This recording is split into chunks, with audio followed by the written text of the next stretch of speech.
Dans le cadre du dispositif adopté par les pouvoirs publics dans la gestion de la crise sanitaire, le Premier ministre a annoncé ce dimanche de nouvelles mesures de lutte contre la propagation de l'épidémie du coronavirus. Outre les mesures d'adaptation des horaires de confinement partiel à domicile, et de la liste des wilayas concernés par la mesure de confinement partiel à domicile, le Premier ministre a également annoncé une série d'autres mesures de prévention. Il s'agit de la suspension de l'activité de transport urbain des personnes publiques et privées durant les week-ends, rappelant que le transport collectif des personnes inter-wilayas demeure interdit et que tout contrevenant à cette mesure subira les sanctions réglementaires prévues. Le gouvernement a également décidé la fermeture, pour une période de 15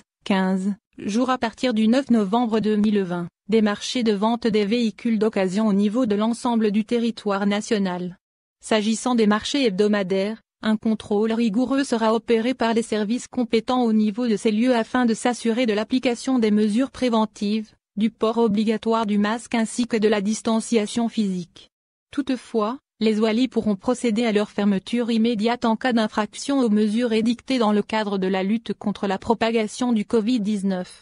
Le communiqué du Premier ministre a aussi annoncé la prorogation de la mesure d'interdiction, à travers le territoire national, de tout type de rassemblement de personnes et de regroupement familial, notamment la célébration de mariage et de circoncision et autres événements tels que les regroupements au niveau des cimetières. Dans le volet éducatif, le gouvernement a décidé d'instaurer un contrôle continu, rigoureux et inopiné par les inspecteurs du corps de l'éducation nationale au niveau de l'ensemble des établissements du cycle primaire, moyen et secondaire, public et privé, pour s'assurer du respect du protocole sanitaire mis en place et des mesures organisationnelles édictées par les pouvoirs publics. Dans un même contexte, la rentrée universitaire et de la formation professionnelle a été reportée 15 décembre 2020.